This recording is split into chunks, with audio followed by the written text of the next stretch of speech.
En el año 63 a.C., el romano Pompeyo tomó Jerusalén. Ese fue el fin del judaísmo en el país. La política romana en los territorios conquistados permitía el gobierno local en el poder siempre que éste fuera leal a Roma. El primer gobernador de Judea bajo dominio romano fue Herodes, que recibió el título de rey y llegó al poder en el año 37 a.C. Herodes no era muy popular entre los judíos, más bien era conocido por su crueldad. Durante los 33 años de su reinado, efectuó espléndidas construcciones, entre ellas la ciudad de Cesarea en la costa y la ciudad de Sebasto, cerca de la antigua ciudad de Samaria.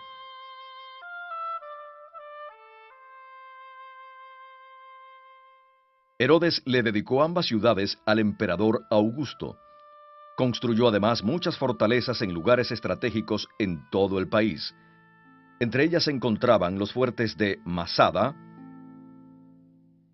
Herodión y la fortaleza de Maqueronte, donde más tarde Juan el Bautista sería encarcelado antes de ser asesinado por Antipas, el hijo de Herodes.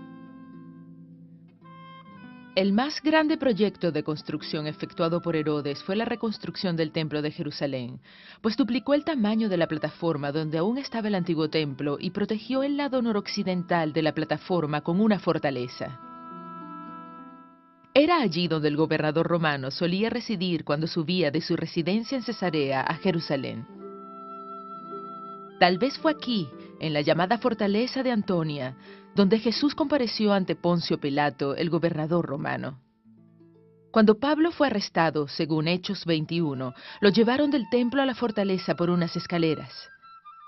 Desde allí habló a la multitud enfurecida que estaba abajo. El templo de Jerusalén era bastante concurrido. Lo visitaban miles de judíos diariamente. Entre las muchas actividades estaban no solo los sacrificios de animales y las rutinarias ofrendas diarias, sino los sacrificios especiales que muchos hacían como acción de gracias en cumplimiento de un voto nazareo por haber sido sanados de alguna enfermedad y muchas otras razones. Debido a que el templo era un sitio santo, había ciertas personas que no podían entrar, entre ellas los no judíos y las personas con ciertas enfermedades o defectos físicos. En Hechos capítulo 3 se narra la curación de un hombre que era minusválido. Antes de ser sanado, acostumbraba a sentarse todos los días a la entrada del templo lo más cerca posible, pero nunca se le permitió entrar. El gran patio que rodeaba el complejo del templo cumplía diferentes funciones. Allí podía encontrarse a los maestros de la ley con sus discípulos, y había también mesas y mostradores donde los viajeros podían comprar animales para sacrificarlos, además de cambiar el dinero de su ciudad natal por monedas aceptadas en el templo. En 13 lugares alrededor del templo había grandes cofres en forma de cuerno de carnero, en los cuales la gente podía depositar sus ofrendas y donativos para el templo. Fue en uno de ellos donde la viuda pobre echó sus 2 pequeñas monedas de cobre.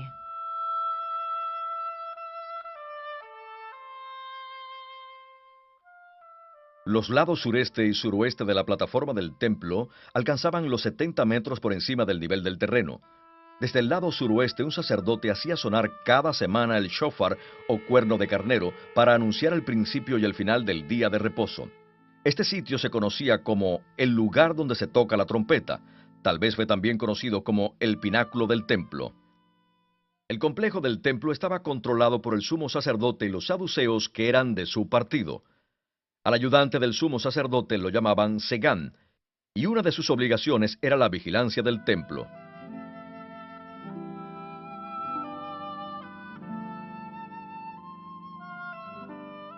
Además de adorar en el templo, los judíos podían también ir a la sinagoga cercana a su casa. No se puede precisar cuándo y dónde se construyeron las primeras sinagogas, pues no se mencionan abiertamente en ninguna parte del Antiguo Testamento. Sin embargo, en los tiempos del Nuevo Testamento había sinagogas en muchas partes del Imperio Romano. En la comunidad judía estas servían casi como un centro comunitario tanto para actividades religiosas como sociales. Las sinagogas juegan un papel importante en los Evangelios y en el libro de Hechos. En esta construcción se reconstruye cómo eran las sinagogas. La entrada estaba orientada hacia Jerusalén, mientras que en las pocas sinagogas del primer siglo que han sido excavadas no tenían una orientación específica. El espacio abierto en el centro estaba dividido por columnas de apoyo. Alrededor de 3 o 4 paredes había bancas donde podían sentarse los que llegaban a adorar, aunque la mayoría de ellos permanecía de pie. En los tiempos del Nuevo Testamento no se separaban los hombres de las mujeres. En un extremo del céntrico espacio abierto había una mesa que por lo general era de piedra. Sobre ella se encontraba un rollo de pergamino de los libros de Moisés. La lectura de las Escrituras era la actividad principal en la sinagoga del primer siglo. El día de reposo se hacía una lectura de los escritos de Moisés. A esta le seguía la lectura de un segundo rollo con los escritos de los profetas. A cualquier judío varón podía pedírsele hacer la lectura. Es posible que en los días de Jesús la lectura se haya hecho siguiendo una lista establecida, aunque todavía era común que el lector escogiera el pasaje que quisiera leer. La práctica generalizada era que quien leía las Escrituras debía permanecer de pie. Si acaso quería agregar a su lectura algunas palabras de exhortación, lo hacía sentado. El rey Herodes murió el año 4 a.C., y los romanos dividieron su reino entre sus 3 hijos. Arquelao recibió el título de etnarca o líder de la gente de la región de Judea. A sus 2 hermanos, Antipas y Felipe, se les dieron territorios al norte y al este del país, y se les llamó tetrarcas, que significa gobernantes de la 4ª parte del país. En el año 6 después de Cristo, la población de Judea estaba harta de la crueldad de Arquelao, por lo que una delegación fue a Roma a pedir que se les retirara del cargo, y los retiraron, pero en su lugar enviaron a un romano con el título de gobernador, y además hicieron de Judea una provincia de Roma. El gobernador de Judea más famoso fue Poncio Pilato, que gobernó durante los años 26 al 36 después de Cristo. Con el tiempo los gobernadores se fueron convirtiendo en tiranos, hasta que en el año 66 los judíos se rebelaron contra el gobierno romano. Esta rebelión duró 4 años, y a fines del verano del año 70 los romanos tomaron la ciudad de Jerusalén, destruyeron el templo y a muchos judíos se los llevaron lejos de su tierra como esclavos.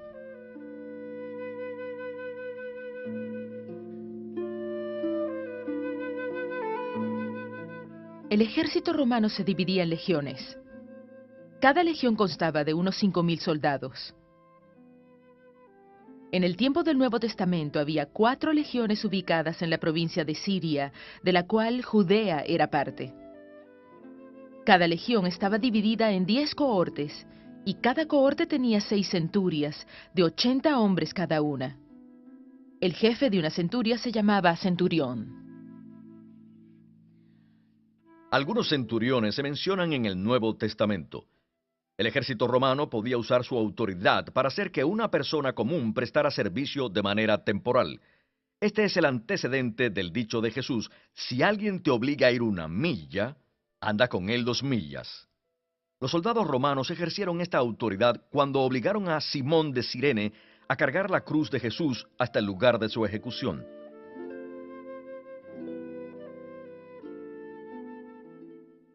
La historia del ministerio de Jesús en el Nuevo Testamento comienza con el relato de Juan, un pariente de Jesús. La información que el Nuevo Testamento da sobre Juan coincide mucho con lo que sabemos de él por medio de Josefo, historiador judío de fines del primer siglo. Juan vivía en el desierto, cerca de un lugar donde abundaba el agua, y bautizaba a la gente. El bautismo podía realizarse en agua corriente o estancada. En el tiempo del Nuevo Testamento era común que una persona fuera bautizada en un pozo tallado especialmente en la roca viva y luego revestido con yeso.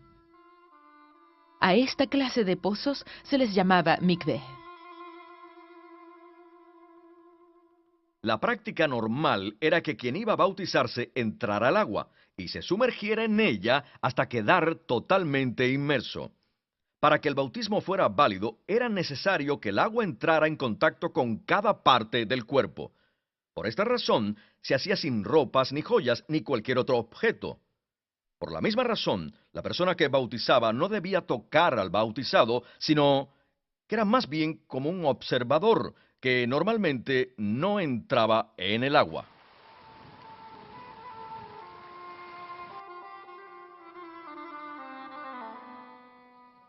El ministerio de Jesús comenzó en la región norte de la tetrarquía gobernada por Felipe. Gran parte de lo que narran los evangelios se ubica en la región de Galilea, específicamente alrededor del lago conocido como Mar de Galilea, que en hebreo se llama Kinneret.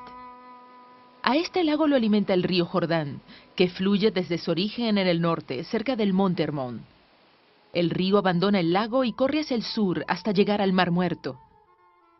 Este lago se encuentra a más de 200 metros bajo el nivel del mar y 3 de sus lados están rodeados de colinas. En los evangelios casi todos los sucesos cerca del lago tienen lugar en su extremo norte. Todos los desplazamientos de Jesús sobre el lago ocurren aproximadamente en un eje este-oeste. Cuando en el Nuevo Testamento se dice que Jesús cruzó en una barca, por lo general significa que atravesó el lado noreste o noroeste del lago, no que lo cruzó de lado a lado. Debido a la poca elevación del mar de Galilea y otros factores geofísicos, predomina sobre el lago un viento constante que cobra más fuerza aproximadamente a media tarde cuando sopla de oeste a este, el cual levanta grandes olas en el lado oriental. Este viento por lo general disminuye al anochecer y puede cambiar de dirección durante la noche, mientras que ya no sopla tan fuerte. En los meses de invierno, la región de Galilea y el resto del país son objeto de tormentas que vienen del norte o del noroeste y que pueden ser muy violentas. Una historia que se repite en los 3 evangelios sinópticos habla de lo que pasó cuando Jesús ordenó a unos demonios que entrara en un hato de cerdos. Estos corrieron hacia un despeñadero y cayeron al lago. Pocos lugares coinciden con esta descripción, aunque probablemente esto ocurrió en el lado oriental del lago.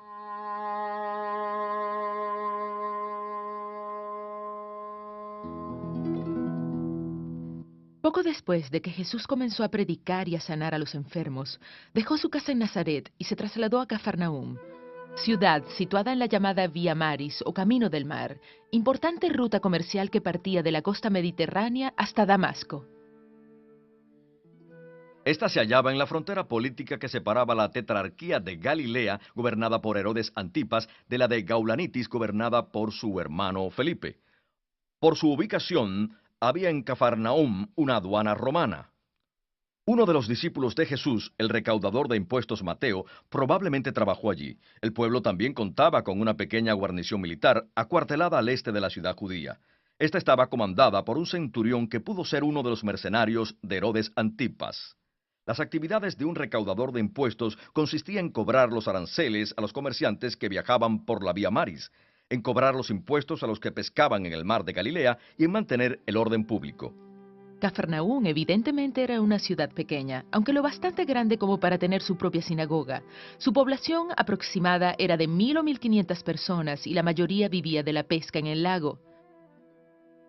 En los evangelios se mencionan algunos otros pueblos en esa región. Como a 5 kilómetros al norte de Cafarnaúm se encontraba el pueblo de Corazín. Allí, en una sinagoga de después de los tiempos del Nuevo Testamento, se encontró una silla conocida como la silla de Moisés. En los días de Jesús había también sillas de este tipo, pero no se sabe con certeza cuál era su uso. Lo que está claro es que eran símbolo de autoridad. Por eso la mayoría de las traducciones recientes de Mateo 23 no mencionan la silla en sí, aunque sí la autoridad de Moisés ejercida por los líderes judíos.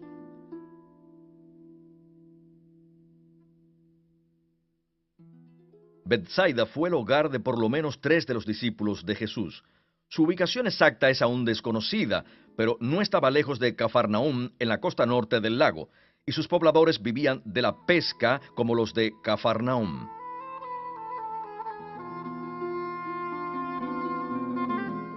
Una barca pesquera de Galilea medía unos 8,5 metros de largo y 2,5 de ancho, con capacidad para 12 o 15 personas. Se podía impulsar por una vela o también con remos. Era dirigida con un remo especial o timón en su parte posterior. Por lo general trabajaban en grupos para poder utilizar las redes. También usaban anclas para poder permanecer en un mismo lugar. Estas se hacían con una piedra grande, la cual tenía un hoyo por el que se pasaba una cuerda y la cuerda se ataba a la barca. Esta muestra de barca pesquera fue descubierta en 1986, mientras el nivel del lago llegó a estar particularmente bajo. Tanto por el Antiguo como por el Nuevo Testamento se conocen diferentes tipos de redes para pescar. El esparabel lo podía usar un solo hombre. Era una red circular con pesas en sus bordes y una cuerda para jalar. Medía entre 6 y 7 metros y medio de diámetro. Con un movimiento circular se lanzaba desde una barca o desde la orilla para que cayera en el agua totalmente extendida. De este modo, con las pesas que llevaba en los bordes, se sumergía la red y los peces quedaban atrapados en ella. Luego se alaba la cuerda para cerrar la red y atraerla hacia el pescador. Un modo de pescar con red era arrastrarla por el agua para atrapar a los peces. Esta red era larga y rectangular. Pendía verticalmente en el agua con boyas en el borde superior y pesas en el inferior.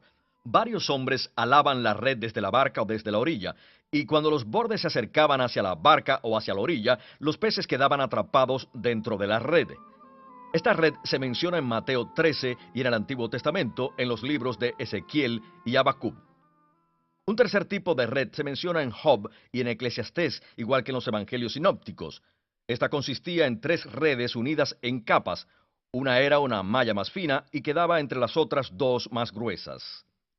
A diferencia de la red de arrastre, esta red no se movía para atrapar los peces, solo se echaba en el agua y se dejaba ahí por un buen tiempo hasta que los peces nadaban hacia ella y quedaban atrapados. Al nadar los peces a través de la malla externa y avanzar contra la fina, hacían que ésta atravesara la otra capa de malla gruesa, quedando así atrapados en una especie de bolsa de la que no podían salir. También podían pescarse peces uno a uno sin usar una red. Se usaba el anzuelo, pieza curva de metal, hueso o de alguna espina resistente. Uno de sus extremos era puntiagudo y por lo general detrás de la punta tenía una púa. En el otro extremo tenía una curva o recodo al que se ataba un hilo de pescar. Para atrapar al pez, se ponía alguna carnada que atrajera al pez en el anzuelo y este, unido al hilo, era arrojado al agua. Cuando el pez mordía la carnada, quedaba atrapado. Este tipo de pesca se menciona una vez en Amós 4 y una vez en Mateo 17. El Antiguo Testamento usa varias palabras para referirse a una lanza de pescar. El arpón era una vara de madera con una punta de metal o hueso con púas en un extremo. Es probable que en el otro tuviera una cuerda para que el pescador pudiera jalar el arpón. El pescador lanzaba el arpón e intentaba clavárselo al pez o animal acuático.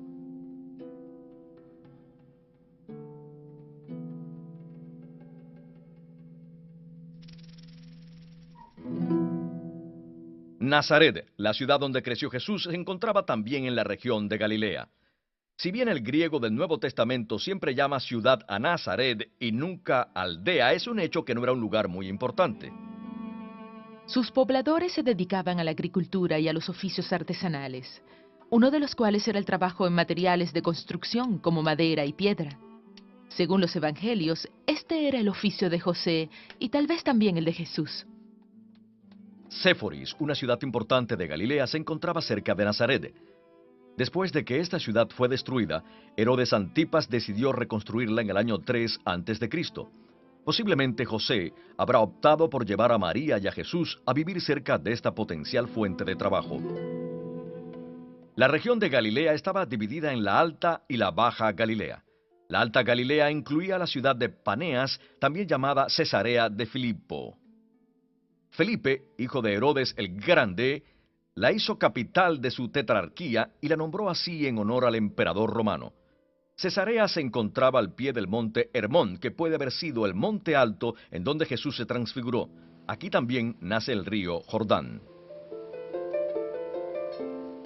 La región de Galilea estaba separada de Judea al sur por Samaria.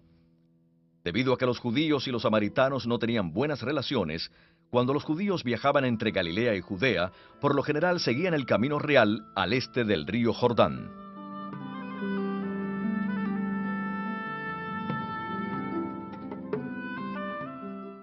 Las casas y otras construcciones se construían normalmente con el material más a la mano. En lugares como Mesopotamia y Egipto, no abundaban la piedra ni la madera y por eso las casas se hacían de adobe. En Israel, el material de construcción más accesible era la piedra. Esta se seleccionaba de tal manera que su forma encajara bien para hacer una pared. En caso contrario, era tallada por picapedreros. Las formas y medidas de las casas variaban de siglo a siglo y de ciudad a ciudad. Sin embargo, desde los días en que el pueblo de Israel entró en la tierra de Canaán hasta los tiempos del Nuevo Testamento, los materiales y métodos de construcción no variaron mucho. Ni siquiera la estructura básica de una casa de familia de pocos recursos cambió demasiado. La casa de una familia promedio era simple. Consistía en un patio abierto rodeado de cuartos en 3 de sus costados. Esta casa, que constaba de 4 espacios, solía llamarse la casa de 4 habitaciones. En cada lado del patio había un cuarto. Uno de ellos estaba por lo general cerrado y se usaba como depósito o cocina. Otro de los cuartos se usaba para actividades semejantes, aunque en muchos casos estaba abierto y quedaba separado del patio solo por unos pilares. En algunos casos, este segundo cuarto se usaba como establo para los animales de la familia. Ambos cuartos estaban techados, y algunos arqueólogos creen que por lo general también el patio estaba techado. Entre otras actividades que se realizaban en estos cuartos estaban el hilar, tejer y teñir telas, hacer herramientas o repararlas, y hasta prensar pequeñas cantidades de aceitunas para obtener aceite. En la parte posterior del patio y perpendicularmente opuesto a este había un cuarto largo. Aquí la familia dormía junta en el suelo, sobre esteras o en camas muy bajas. Cuando aquel hombre en la parábola de Jesús dice, «Estoy en cama con mis hijos», se entiende que estaba durmiendo en ese cuarto común, donde también comía la familia.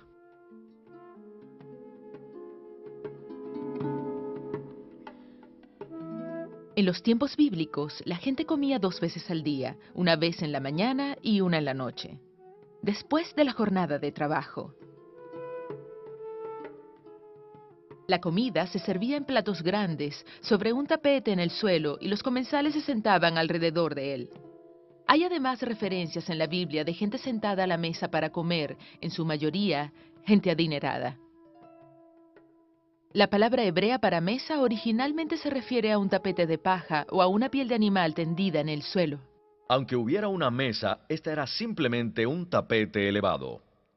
La posición para comer alrededor de la mesa era acodarse del lado izquierdo sobre un cojín, con las piernas ligeramente dobladas hacia atrás.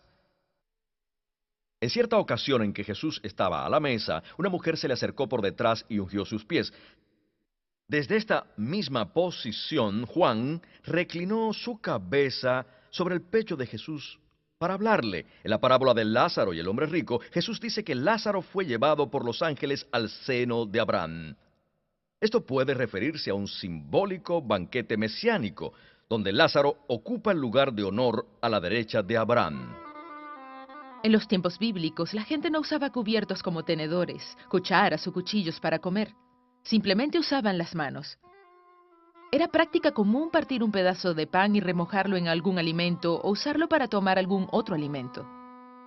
Cuando el proverbio habla del perezoso que pone su mano en el plato pero no se lo lleva a la boca, eso no quiere decir que esté comiendo con las manos, sino que su pereza le impide llevarse el bocado a la boca. Como por lo general la gente metía la mano en el mismo plato de comida, lavarse las manos era una práctica higiénica muy importante. Por eso la ley judía daba gran importancia al lavarse las manos antes de comer.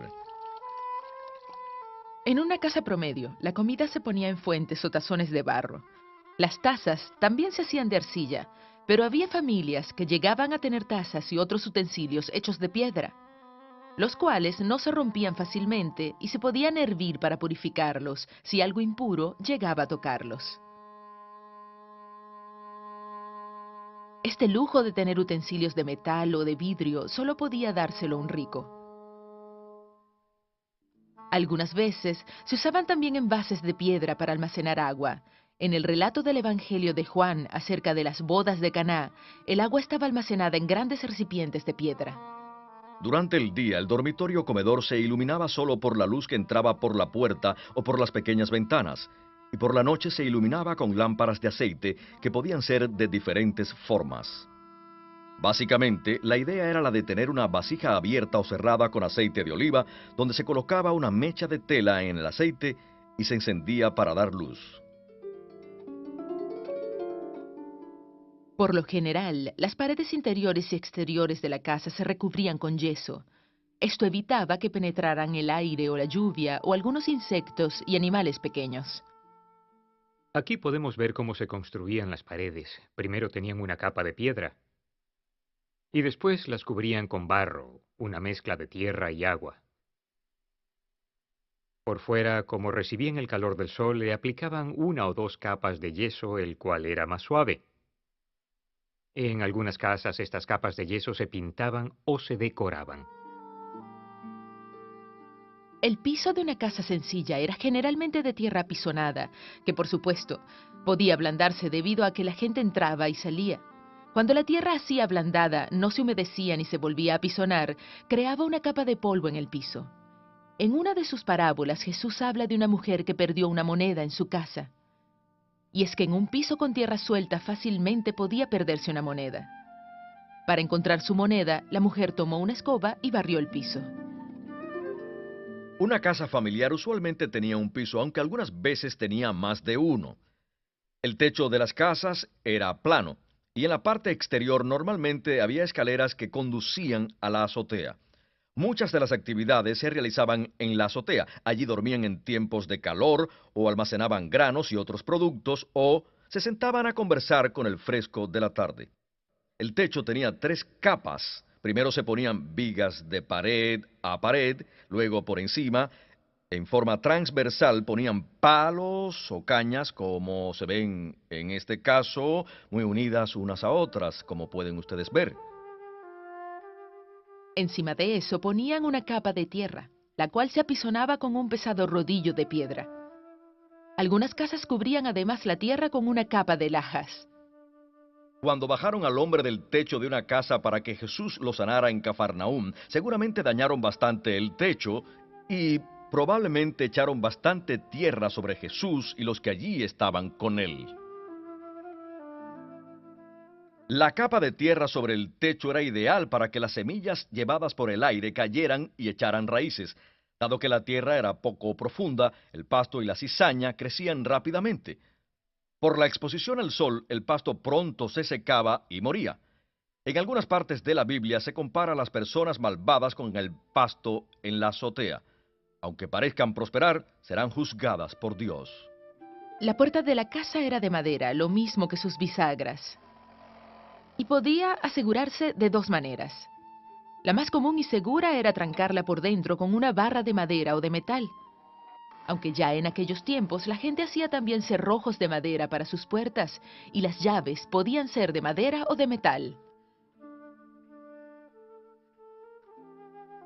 Cuando la familia aumentaba, no se construía otra casa, solo se agregaba otro cuarto a la casa existente.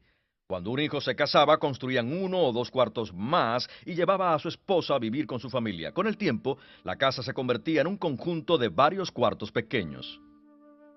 Una de las parábolas de Jesús comienza por citar Isaías 5, que habla del trabajo que debía hacerse antes de plantar una viña. Para proteger las uvas mientras maduraban en pleno verano, el dueño de la viña construía una torre para observar desde allí su propiedad.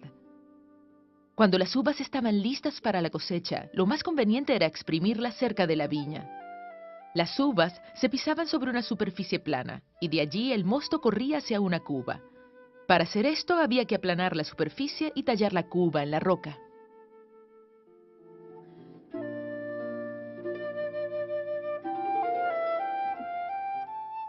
Los romanos dieron a los judíos libertad para administrar sus asuntos legales.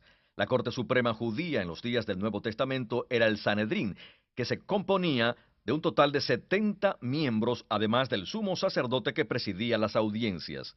El Sanedrín celebraba sus audiencias por lo general en un salón del templo, y podía incluso sentenciar a una persona a muerte, aunque no podía ejecutar la sentencia sin el permiso de las autoridades romanas. En Lucas 4 se relata el retorno de Jesús a Nazaret, ciudad donde él creció. En la sinagoga en Nazaret, Jesús leyó el libro del profeta Isaías. Lo que dijo después de leer hizo que los oyentes se enfurecieran e intentaran matarlo. La ley de Moisés estipulaba varias formas de pena de muerte, entre ellas la lapidación. Aún antes de los días del Nuevo Testamento se habían establecido los procedimientos para la ejecución de un convicto por lapidación. Para que la muerte fuera un poco más humanitaria, el reo era lanzado de cabeza desde una altura aproximada a la estatura de 2 hombres, con lo cual debía quedar inconsciente de inmediato. Luego los acusadores procedían a arrojar grandes piedras sobre el reo sentenciado, hasta matarlo. Cuando la gente de la sinagoga llevó a Jesús a un lugar alto, tenían la intención de apedrearlo, además de no seguir los procedimientos requeridos. El cuerpo del muerto debía enterrarse antes de caer el sol el mismo día. Hasta el momento del entierro debía ser colgado de un árbol como advertencia contra la maldad.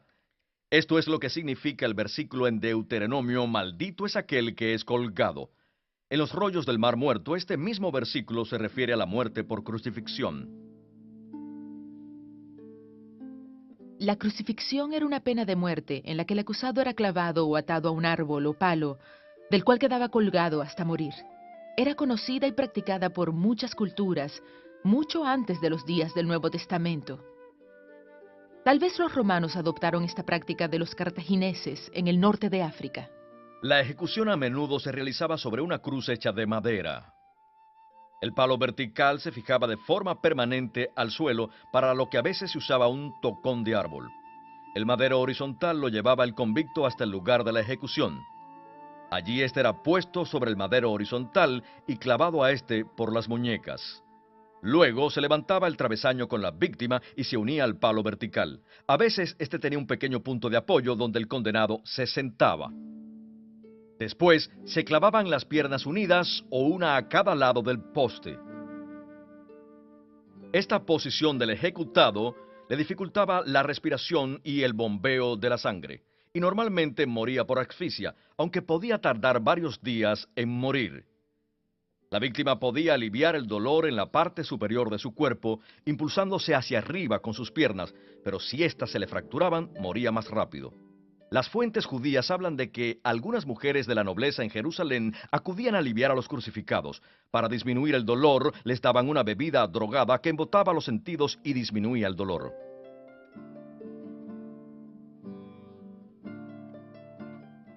La forma de enterrar a los muertos en el Nuevo Testamento no había cambiado mucho desde los días del Antiguo Testamento. Los pobres no tenían más recurso que cavar en la tierra y cubrir a sus muertos con piedras. Los ricos, en cambio, usaban cuevas o tumbas labradas en la roca. Cientos de tumbas complicadas y sencillas se cavaron en las colinas alrededor de la ciudad de Jerusalén, principalmente en el Monte de los Olivos y en el Monte Scopus. En tiempos del Nuevo Testamento, los ricos acostumbraban ya colocar a sus muertos en una caja larga de piedra o sarcófago hasta que no quedara carne. Los huesos se colocaban luego en una caja pequeña llamada caja de los huesos u osario para su entierro final, y la caja larga se dejaba para el siguiente cuerpo.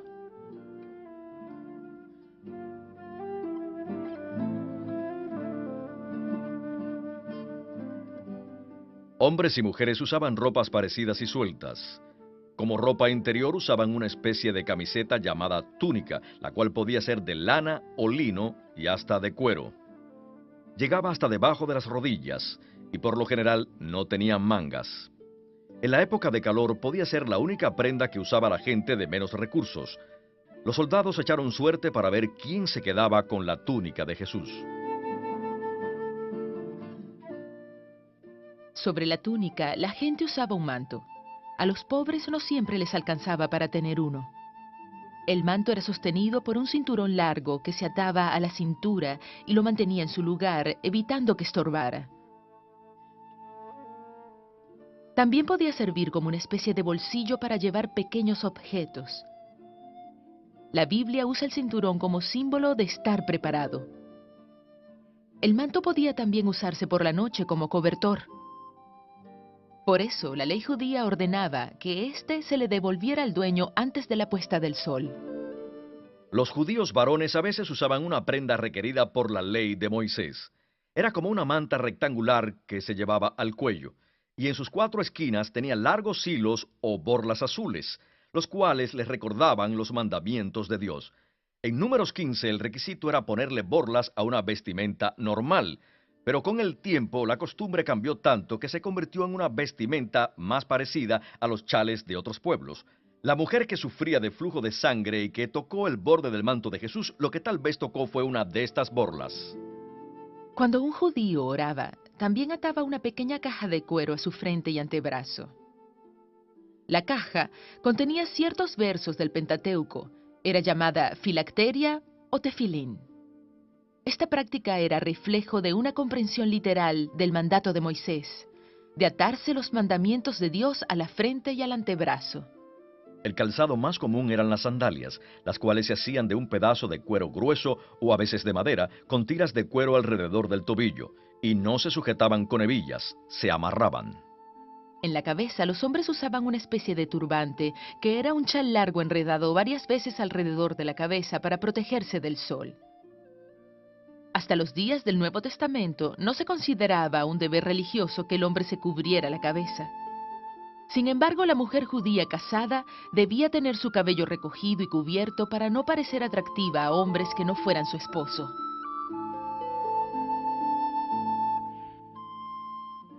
Los evangelios narran varios viajes de Jesús y sus discípulos entre Galilea y Jerusalén. Estos viajes se hacían a pie, que era el medio más común de desplazarse. La caminata desde el norte generalmente se hacía por el territorio al este del río Jordán. Al llegar al norte de la ciudad de Jericó, los viajeros se dirigían al oeste. Desde aquí remontaban una escarpada cuesta por un camino romano hasta llegar a Jerusalén. El viaje completo duraba 3 o 4 días. El viaje de Jerusalén a Jericó era de un día. A este lugar se refería Jesús en la parábola del buen samaritano. En esta parábola Jesús describe a un hombre viajando desde la ciudad de Jerusalén hasta Jericó. El viaje era de unos 30 kilómetros o cerca de un día según las antiguas fuentes, y descendían por una cuesta de cerca de 1200 metros bastante empinada. Algunas traducciones de la Biblia con ilustraciones muestran un lugar plano, lo cual es una falsa representación de la verdadera topografía. La Biblia menciona múltiples caminos, tanto dentro como fuera de una ciudad o pueblo, y algunos más largos que unían ciudades y países. La mayoría de ellos no estaba pavimentada, sino que se había ido formando por el paso constante de gente que viajaba a pie y en carretas tiradas por animales. A veces, dentro de las ciudades y los pueblos había áreas públicas que sí estaban pavimentadas. Los caminos dentro de las villas y pueblos pequeños no eran fruto del trabajo del hombre, no eran construidos ex profeso. Por lo general no estaban pavimentados y eran simplemente producto del espacio vacío entre las viviendas. La mayoría de las vías mencionadas en la Biblia eran vías locales, que para los peatones resultaban relativamente anchas. Estas vías seguían la topografía natural y por lo general no eran transitadas por vehículos. Algunos de los caminos mencionados en el Nuevo Testamento eran vías romanas especialmente pavimentadas con piedra. Este tipo de camino se menciona, por ejemplo, en Marcos 10:46. Aquí vemos restos de un antiguo camino romano que iba de Jerusalén hasta la costa. Las piedras se raspaban para evitar que los caballos y los burros resbalaran.